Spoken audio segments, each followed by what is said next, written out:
ya kayak bangsa ini tuh kayak emang kayak dibikin bahkan sama elitnya sendiri kayak mau dibikin hancur lah gitu ya.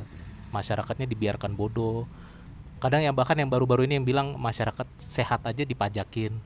Tapi ya gitu lah. Jadi kayak ini negara mau diarahin kemana sih gitu. Jadi kayak benar-benar omong kosong. Kita ini nggak cuman korupsi tapi korupsinya itu sampai membuat kita gimana caranya masyarakat itu tersiksa lah gitu. Gue ngerasa kayak gue nggak punya kayak kita gini kan mana ada hampir nggak ada lah pengaruhnya ke atas sana kan ya bang ya. Iya. Kita nggak punya pengaruh kuat kayak siapapun lah gitu. Jadi kalaupun kita punya pengaruh yang ada kita bisa diancam secara underground kan. Iya benar.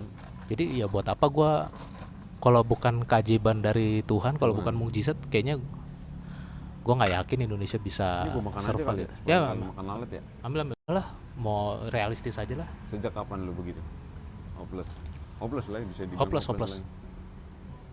Sebenarnya udah mulai kelihatan 2024, tapi nggak segitu. Cuman tahun ini sih makin kenceng, karena gue juga makin susah dapat kerjaan baru gitu kan. Gue kayak gila, gue tuh dulu terakhir gue kerja di corporate itu kerja gue bagus loh, dan mereka puas gitu walaupun gue outsource gitu kan. Tapi kok sekarang ternyata nggak menjamin kalau lu punya pengalaman terus punya kerja bagus terus lu diterima gitu kayak. Orang dalam. Pasti orang Iya dalam. karena dan gue nggak bisa nyalahin industri korporasi ya di Indonesia karena mereka juga disusahin kan. Mereka nggak dikasih support yang bagus juga buat dari pemerintah, kecuali mereka ngasih gratifikasi ke pejabatnya. Itu kan udah jatuhnya udah ilegal kan ya kan. Jadi gue ngerasa kayak mereka nyari yang muda-muda fresh graduate bisa digaji rendah tapi kerjanya gila-gilaan. Tapi kalau orang-orang yang kayak kita yang udah senior segala macam, senior level gitu, sebisa mungkin kita pilihan terakhir banget lah. Benar-benar pilihan terakhir, sehingga yang nggak dapat kerjaan gitu. Bahkan gue kayak rela nurunin standar gaji pun mereka tetap nggak mau terima, nggak mau ngambil lah gitu. Selalu nggak pernah nyampe ke user interview lah gitu. Kalaupun mereka mau senior level tuh mereka pengen senior level yang skillnya udah superman lah. Aduh itu. Jadi dulu gue juga waktu pas masih junior level kan gue juga payroll gaji gue tuh diakal-akalin juga sama mereka. Dibikin ada pajak padahal gue masih di bawah ini PKP ya. gitu, kayak masih PTKP kan. Ya gitu, terlalu banyak culas dan kecurangan lah. Kayak mengakar gitu. Hampir kalau ya di negara maju pun juga ada, tapi mereka tuh masih terkontrol gitu ya bang. Kayaknya cuma 10-20% yang culas-culas, itu pun 10-20% mereka sebisa mungkin mereka kikis, mereka basmi sebisa mungkin kan. Ini kalau Indonesia tuh udah bukan 10, mungkin tinggal 5% yang jujur, 5-10% yang benar-benar jujur yang ini gitu, baik itu negara, pemerintah maupun swasta gitu. Swasta aja juga culas semua gue lihat. Kalau bisa culas gitu kan, seprofesional apapun mereka gitu. Kalau ada kesempatan culas, ada celah-celah dikit, ambil mereka gitu. Jadi makanya itu yang bikin gue kayak udah, gue sampai belajar bahasa Jepang sekarang, lumayan konsisten lah. Dibilang intens gak, tapi konsisten lah, hampir tiap hari belajar pakai Duolingo atau belajar. Gue beli buku juga gitu kan. Tapi gue juga nggak yakin bisa dapat kerjaan juga sih tahun depan gitu ke sana. Cuman gue mikir aja ya. Jangka panjang sih. Karena Jepang sampai sekarang masih, walaupun ada kasus ya sekarang ya, lagi kasus yang banyak mulai yang terancam di blacklist TKI Indonesia di Jepang, tapi kan Jepang masih tetap butuh Indonesia, Vietnam, Thailand. Katanya masih tetap butuh, karena kalau nggak ada nggak ada imigran, ekonomi Jepang nggak jalan, bisa mati ekonominya. Karena kan yang sisa tuh tinggal orang tua doang di sana. Yang banyak ya. Persentasenya lebih banyak orang tua daripada anak-anak. Udah hampir minus juga kan di sana angka kelahiran. Gue juga kalau ada syuting terus tawaran di sana juga mau, misalnya 2 tahun bikin series atau apa. Wah. Bersukacita banget tuh. Di Tuhan sih gue bilang gitu. Ya gitu sih. Jadi gue tahu pasti kalaupun gue bisa berhasil dapat kerja di sana, hidup di sana, pasti pahit getir pasti akan ada banyak pasti. Karena kan di sana juga nggak baik-baik juga, nggak terlalu baik-baik amat gitu ya. Bukan orang suci juga di sana gitu. Cuman gue merasa kayaknya lebih baik deh. Kalau di sini tuh kayak ibarat gini deh bang. Orang pada ngeluh ya kalau ke Jepang tuh mahal, apa-apa mahal. Tapi lu kalau mahal di sana lu dapat kualitas. Dan lu puas dan lu worth it gitu. Kalau di sini kadang mahal, kadang murah, tapi juga nggak ada jaminan lu mendapatkan kepuasan in terms of makanan ataupun pelayanan ataupun apa gitu ya. Istilahnya tuh makanya kenapa pada banyak yang ke Jepang kayak tadi yang kita bilang over tourism sampai karena mereka tuh merasakan nggak cuma Indonesia, kayak Amerika, Eropa, mereka tuh ngerasa aduh gila ya, Jepang ini kayak surga ya kalau liburan gitu kan, kayak surga, makanya mereka tuh pengen lagi ke sana gitu. Kayak Bali jadi kayak nggak ada apa-apanya gitu. Karena Jepang tuh disiplin kan, menerapkan aturan disiplin. Jadi lu nggak boleh nyebrang sembarangan, lu nggak boleh nyampah. Kalaupun nyampah di Shibuya Shinjuku banyak yang nyampah bang, tapi itu biasanya pagi udah bersih. Terus kalau ketahuan sama polisi pasti lu dikejar, didenda segala macam gitu kan. Jadi makanya dulu waktu pas Shibuya tuh bang, malam terakhir gue di Jepang di Shibuya itu 31 Oktober Halloween. Itu Shibuya ketat banget bang, polisi banyak semua di sana. Polisi itu gue waktu itu nongkrong itu nggak boleh langsung diusir, jalan, pokoknya harus jalan semua, nggak boleh ada yang berhenti. Pada pakai kostum gitu, cosplay gitu kan. Tapi nggak boleh nongkrong, nggak boleh ngerokok, nggak boleh minum. Karena mereka tuh, karena kenapa gitu? Karena tahun lalunya 2023 tuh Shibuya katanya chaos Halloween. Chaosnya dalam ini ya, POV-nya orang Jepang gitu. Iya, kayak yang di Korea itu ya. Iya kayak di Korea, cuma kalau Korea kan sampai mati ya. Kalau Jepang tuh nggak sampai. Nah mereka tuh yang gara-gara kejadian Korea mereka takut akan kejadian kayak gitu. Makanya di ini Shibuya dilarang ada Halloween, ada sampai bannernya gitu gede-gede, no Halloween party selama seminggu 2 minggu gitulah. Wah gila, ketat banget. Gue kan sama teman gue akhirnya nyari restoran mana yang masih buka kan buat makan, duduk istirahat gitu kan. Ke McD gitu kan. Ke McD, habis makan nih bang, habis makan di McD selesai, turun nih orang yang sama yang nyambut kita, gitu kan, yang nyambut gitu masuk ke dalam sama orang yang sama. Gue lagi berdiri doang di depan McD-nya kan naik ke atas gitu, dekat tangga tapi nggak ngalangin orang jalan juga.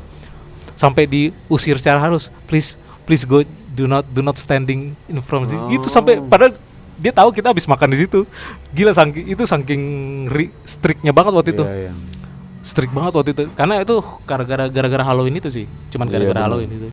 Akhirnya kita cuma bisa duduk diem agak lama tuh pas di Don Quijote aja. Don Quijote yang 24 jam gitu. Ya gitu. Itu teman gue juga sih yang pengen ke Shibuya malam terakhir. Padahal waktu itu pas hari kedua di Jepang kita udah ke Shibuya juga gitu, udah foto-foto di Hachiko segala macam. Tapi lu ke Hachiko juga ya bang? Foto di Hachiko tuh, di patung Hachiko itu kan, depan stasiunnya stasiun Shibuya. Seru ramai banget. Gue bikin video juga di street penyeberangan itu ya. Shibuya Crossing. Shibuya Crossing gitu. Itu udah kayak itu juga itu spot turis nomor 1 di dunia tuh. Iya.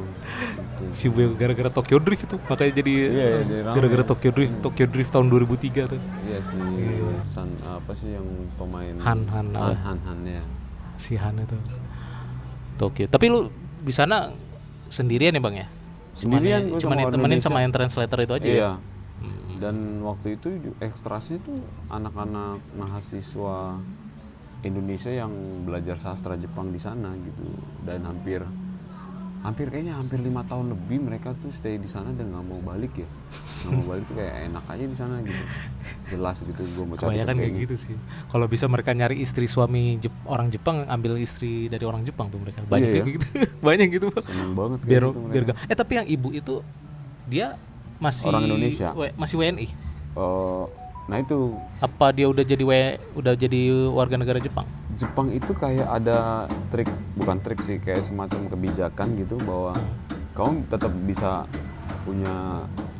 tetap menjadi warga negara Indonesia, tapi kamu bisa menjadi warga Jepang gitu, tapi double gitu.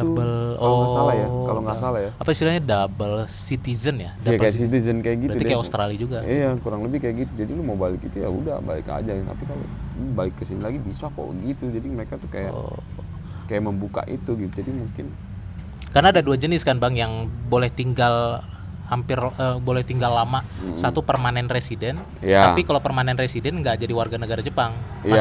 paspornya bukan paspor Jepang, masih paspor yang negara asalnya. Kayaknya permanen mungkin ya, permanen. Satu lagi yang benar-benar warga negara Jepang, udah jadi convert jadi warga negara Jepang, kayak naturalisasi lah. Satu lagi full naturalisasi. Kayaknya itu permanen atau apalah, mungkin gue lupa lah istilahnya, tapi dia tetap warga Indonesia terus bisa permanen resident kayaknya. Ya permanen resident kalau nggak salah. Karena yang gue sih nggak tahu ya, gue mesti make sure lagi. Karena yang gue tahu sih kalau Jepang sih nggak nerapin double citizen. Yang nerapin double citizen tuh biasanya negara-negara Eropa sama Australia gitu-gitu sih. Singapura nggak tahu deh, nggak tahu gue. Singapura permanen resident juga sih. Nggak, lu harus satu warga negara. Satu warga negara ya. Iya, ada beberapa negara lah gitu. Setahu gue Jepang nggak gitu sih. Gitu. Setahu gue ya, nggak tahu juga sih gitu. Berarti tapi lu cuma di Tokyo doang ya, nggak boleh keluar dari Tokyo waktu itu ya? Nggak boleh. Gue sebenarnya pengen ke Kyoto juga tuh, pengen naik Shinkansen, cuman nggak ngerti bahasa Jepang itu. Kan mereka juga kan sebenarnya bahasa Inggrisnya nggak menguasai dengan baik gitu. Iya. Nggak menguasai dengan baik. Seneng sih gue, bahagia ini kerja di Jepang. Tapi syutingnya setiap hari apa bang? Enggak, itu seminggu. Hampir sebulan lah. Lu sebulan kan di sana? Hampir setiap hari. Hampir setiap hari. Oh, Senin sampai Minggu berarti. Jam-jam berapa jam tuh biasanya? Mereka tuh kayak office hour gitu kayak 8 jam berarti ya? 8 jam, pokoknya jam 7 jam 8 udah standby, take jam 8, jam 4 udah bubar pulang. Oh, jam 4 ya? Jadi kayak bener kantor gitu, jam kantor gitu. Oh, sebulan. Oh, berarti sebulan itu, oh ya makanya lu nggak boleh keluar jauh-jauh ya? Iya. Kan pernah cerita ya kita ya. Apa tuh? Sebulan lalu kan bilang kan abang kan ini ya suka mobil-mobil jadul gitu ya, jadul Jepang ya, yang kayak Corolla gitu-gitu kan. Kan katanya kalau spare part JDM, Japan Domestic Market ya. Ya, itu kan ada yang lu bilang kan ada di Yokohama kan. Nah, sebenarnya kalau lu dulu atau kapan lah misalnya kalau dulu tuh ngerti, gue bakal ke situ pasti jujur. Bakal ke situ gue. Karena Yokohama tuh nggak terlalu jauh dari Tokyo.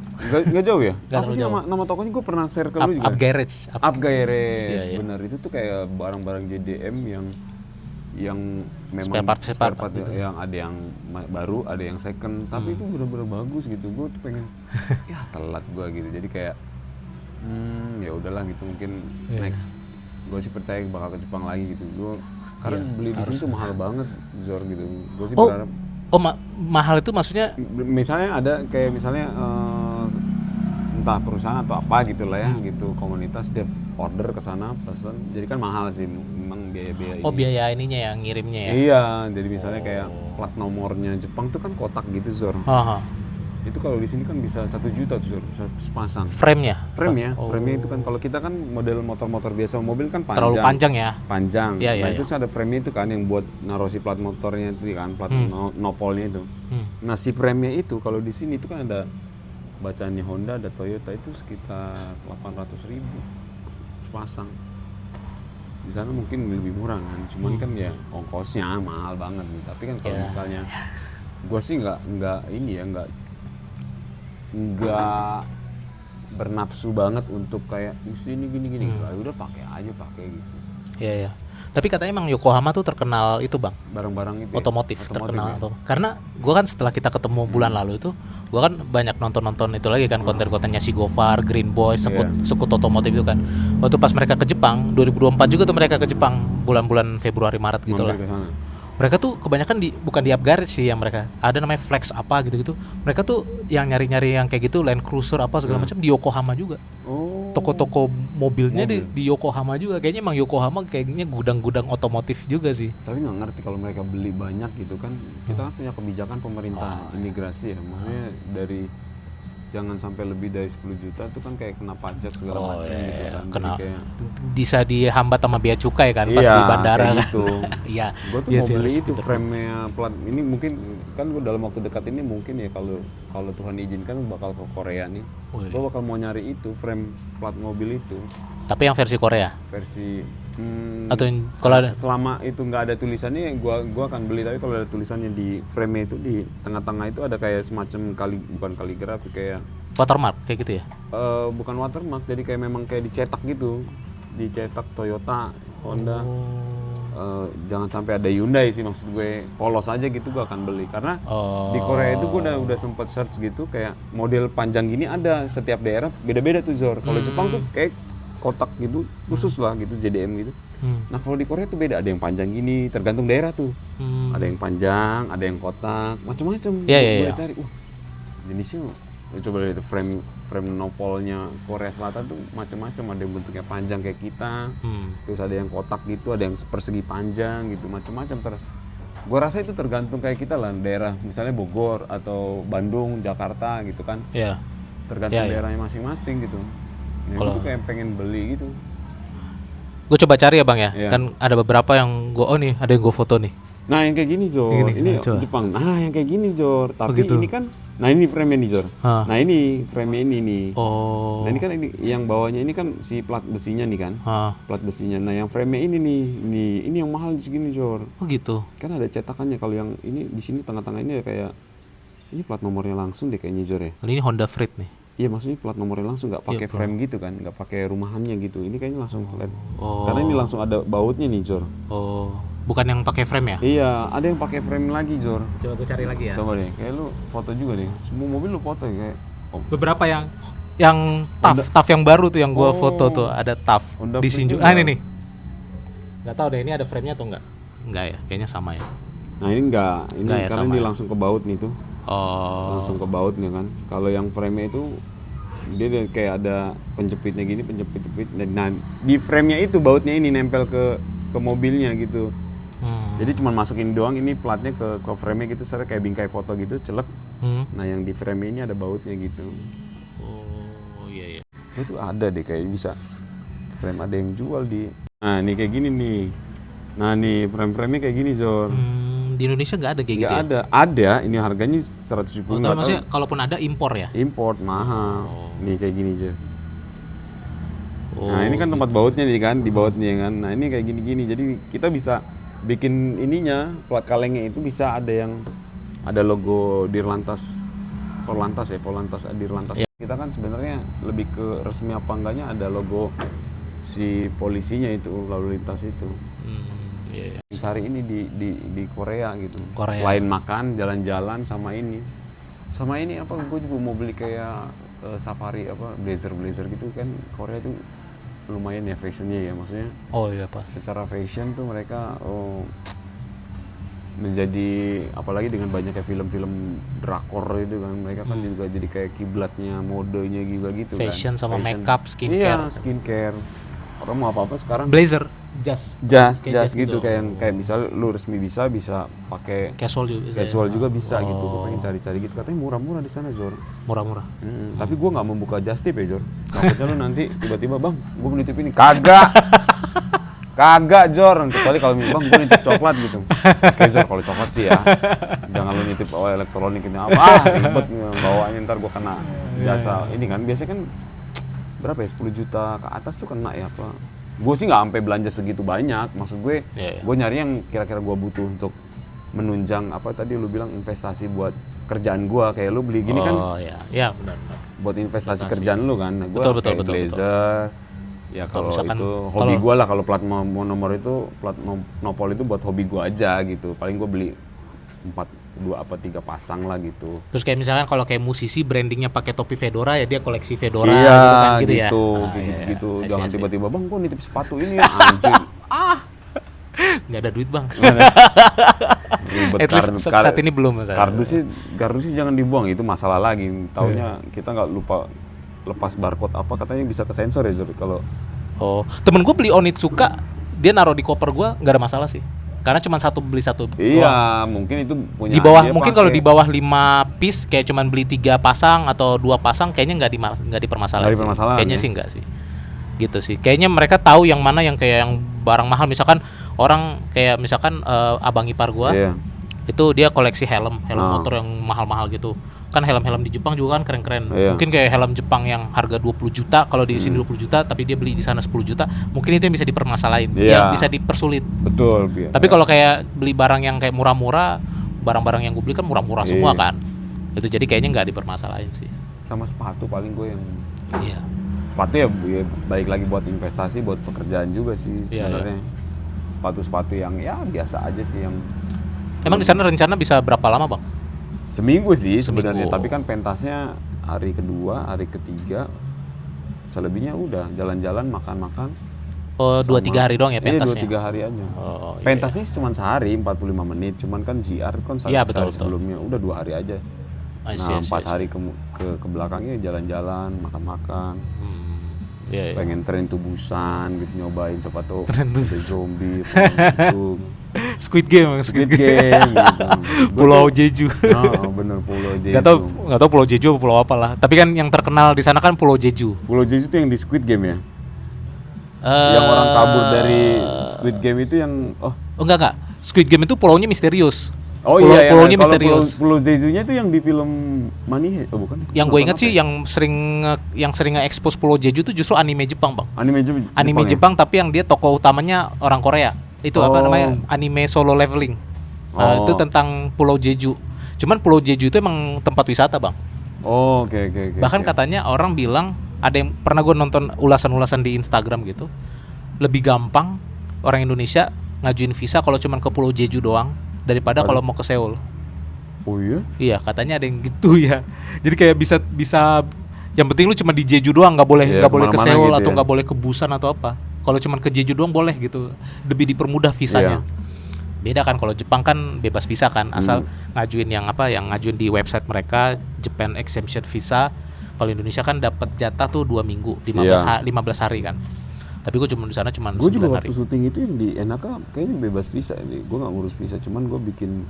Syaratnya paspornya elektronik, Bang. Iya. Gua Yang penting elektronik waktu ya itu. salah satu syaratnya itu Iya. paspor elektronik udah Udah lebih mudah. mudah ya.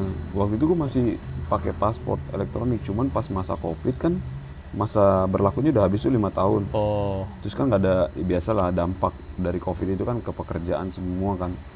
Jadi gue mau ganti ke elektronik juga mahal banget sih gitu, kayak udahlah balik ke ini. Dulu masih 600, sekarang udah makin lama makin naik. Iya, sekarang gue ganti yang normal 3,5, ya udahlah yang biasa aja lah, nggak apa-apa lah gitu. Oh gitu. Akhirnya gue ganti yang biasa. Baru ganti paspor, baru banget. Atau udah setahun yang lalu, 2 tahun yang lalu. Oh iya. Kayak gue pikir gue belum keluar negeri lagi gitu kan. Kalau yang keluar negeri lagi karena kerjaan selain yang Korea ini setelah Jepang ada lagi nggak, Bang? Setelah enggak Ya. paling sebelum Jepang malah ada ke Malaysia kan, yang Oh, festival Malaysia. film Sarawak, film Asia Pasifik film apa itu di Kuching, Sarawak. Oh. Mewakilin film apa Istirahatlah Kata-Kata, waktu itu dapat Oh, pilihan istirahat. juri.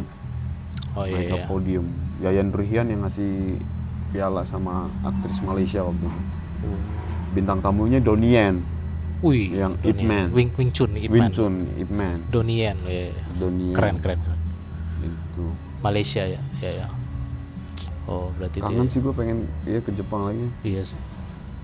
Ya Gila kalau sih. bisa sih mimpi gue pengen main film Hollywood gitu. Kemana gitu. Tapi gue kan sering nonton TV seriesnya Jepang ya. Iya. Itu belakangan ini kan. Itu gue lihat, perhatiin tuh pemeran filmnya, Bang. Pemerannya, aktor aktrisnya. Itu tuh biasanya nggak gitu banyak. Itu lagi Iya. biasanya. Nggak gitu banyak. Jadi kayaknya memang mereka tuh entah karena seleksinya kuat terus sampai akhirnya yang kepilih dia lagi, atau memang mungkin nggak sebanyak itu aktor aktris yang mungkin industrinya nggak sebanyak juga, di Indonesia. ya, gitu. industrinya mereka juga nggak kayak Korea ya. Iya, nggak sesukses Korea lah. Iya. Kalau industri film ya. Padahal film mereka bagus-bagus juga sih. Iya, dan mereka tuh kayak lebih fokus ke anime aja. Anime. Tuh udah ada dari yang namanya Doraemon atau apa gitu kan. Doraemon termasuk anime nggak sih? Anime ya? termasuk Apa? anime. Doraemon apa? Si Ninja Ninja Hattori, Hattori, ya. kayak gitu Anime, kan. anime. Dragon Ball. Iya, gitu Dragon Ball. Kalau yang film-film Jepang yang non anime yang sukses paling kayak kalau dulu kan Tokyo Love Story, itu Iya. juga jadul banget ya kan, 90-an. Paling apa Tapi ya? yang lebih ini nontonnya ini dong, Batosai yang si Kenshin, Samurai X. Samurai X itu yang ini kan, yang filmnya si Akira Kurosawa tuh tahun Wah itu seru juga tuh. Oh, yang ininya, yang apa namanya? Film Adaptasi dari anime, tapi dia dijadiin apa namanya? Real apa? Anime dulu apa yang live realnya action, sih? live action. Ya, live actionnya dulu apa anime dulu ya? Anime dulu. Anime dulu ya? Anime dulu. Samurai X. Tahun 2000-an kalau nggak salah anime. Itu tahun 60-an. Filmnya tahun 60-an. Filmnya? Batosai namanya. Oh. Jadi pendekar samurai gitu, set-set gitu kayak buta atau ada penjahat gitu. Jadi kayak bagus banget tuh. Kalau tahun 60-an dia kayak film biasa atau Film biasa, film biasa. Baru diadaptasi anime. Iya, kayaknya gitu. Animenya tahun berapa? 2000-an sih. Atau Iya, berarti 60-an. Akira Kurosawa 60-an. Orang masuk ke itu kok, ke film Cannes Festival. Oh gitu. Oh, adaptasi berarti ya. Iya, dari real itu dulu sepertinya. Baru masuk ke anime. Oh, ini gue suka series TV tuh yang gue bahkan yang makanya waktu itu akhirnya jadi gue kepikiran, yaudah gue pas lagi ada rezeki, yaudah gue putuskan untuk ke Jepang gitu, merasakan experience-nya langsung gitu. Itu? Tokyo Midnight Diner atau Midnight Diner lah. Jadi kayak itu di Shinjuku. Jadi ceritanya tuh kayak bapak-bapak kayak udah veteran gitu. Dia akhirnya pas masa tuanya dia bikin kedai makan gitu, tapi dia buka tengah malam sampai jam 7 pagi. Jadi dari jam 12 malam sampai jam 7 pagi. Terus setiap intronya dia bilang gini pakai bahasa Jepang itu kan. Kalian mungkin berpikir tamu saya sedikit. Wah, kamu salah. Tamu saya jauh lebih banyak daripada yang kamu kira. Karena dia tuh spesialisasi dia tahu apa? Dia kedai biasa kayak cuman jual misalkan udon, sop, miso, ramen gitu-gitu kan. Tapi spesialisasi dia adalah katanya gini, siapapun customer dia ngebawa bahan makanan apapun, nanti dia akan bantu masakin. Misalkan lu datang ke situ tengah malam, Masta, dia panggilannya Master, Masta gitu kan, datang, ayo gitu, irase gitu kan, biasa gitu kan. Terus aku pengen bikinin sandwich dong, kamu bawa bahannya, iya nih ada roti, ada ini nih, oke dibikinin gitu. Jadi kayak tapi tetap bayar. Terus bayarnya juga servis ya, seikhlasnya lah ya. Iya, jadi dia cuman kalau basicnya dia cuma nyediain 3 menu doang, makanan sama paling minum sama sake atau bir itu doang. Tapi sisanya dia bisa masakin apa aja selama dia bisa masakin. Entah masakin apa gitu, kayak masakin daging sapi apa gitu. Lucu banget. Jadi jalan ceritanya lucu lah gitu. Terus gue liat suasananya sih, terus dia kayaknya gue ngerasa ya Bang ya, film itu secara tidak langsung kayak mempromosikan Shinjuku. Itu makanya gue waktu itu pengen ke Shinjuku. Gara-gara film itu. Gue sampai nyari tuh yang mana yang mirip-mirip kayak Midnight Diner. Akhirnya gue ketemu yang Omoide Yokocho. Tapi Omoide Yokocho udah terlalu turis sih. Nah gue belum nemu yang kayak bener-bener kayak suasana Midnight. Itu tuh suasananya tuh kayak biasa banget Bang, kayak kampung gitu, kayak kampung aja. Maksudnya warung biasa gitu. Warung biasa kayak Udik lah, nggak sebagus yang kayak tempat kita gini, nggak sebagus. Jadi kayak, tapi gue kayak ngerasain dapat emosinya tuh, gue dapat gitu, ngerasain emosi suasananya tengah malamnya gitu. Izakayanya tuh mantep banget gitu gue ngerasain. Itu sih. Jadi itu yang salah satunya lah yang bikin gue. Itu gue nonton tuh baru pas Covid tuh, pas lagi lockdown 2020 gue nonton. Nonton jadi tersuges. jadi akhirnya pas gue akhirnya bisa ke Jepang, akhirnya gue langsung masukin ke itinerary gue. Hari sekian Shinjuku. Malam-malam. Gue minum sakenya akhirnya di Shinjuku. Tapi Shinjuku pernah juga ya Pak? Kesana juga? Pernah. Gue minum itu juga, beli tuh di, kan dia mereka jualnya di ini ya, di apa yang dulu pernah ada kayak Indomart kita tuh, toko Family Mart, Konbini. Convenience, Sevel ya? Ya Sevel. Gue beli di Jepang apa minuman arak itu, tapi yang level ini ya, minuman sake ya. Sake ya. Terus minum itu enak juga tuh, enak sih. Buat tidur kan setelah syuting kan satu harian gitu, misalnya dari pagi sampai sore gitu. Terus kayak minum itu mau tidur kayak enak banget. Iya gue minum tuh waktu di Shinjuku kan, gue minum 1 gelas penuh, terus dia kan biasanya sampai dia bikin tumpah tuh Bang. Sampai bikin dia tumpah, minum ya mahal kan. Minum oke. Mirip-mirip kayak vodka lah. Rasanya bersama oke lah, no problem. Terus 10 menit kemudian Bang, berasa efeknya aduh, ini kenapa nih tengger gitu. Aduh, gawat nih, gue takutnya gak bisa jalan nih, gue nih balik ke hotel kagak bisa nih. Untungnya gue istirahat 10 menit, 15 menit, diam gitu. Udah hilang efeknya. Habis itu enggak. Padahal gue kepikiran pengen minum lagi. Pas gue ngerasain itu enggak jadi udah cukup 1 gelas aja udah cukup. Nanti gue bisa nggak bisa begini-gini lagi jadi kayak raja mabok lagi bener.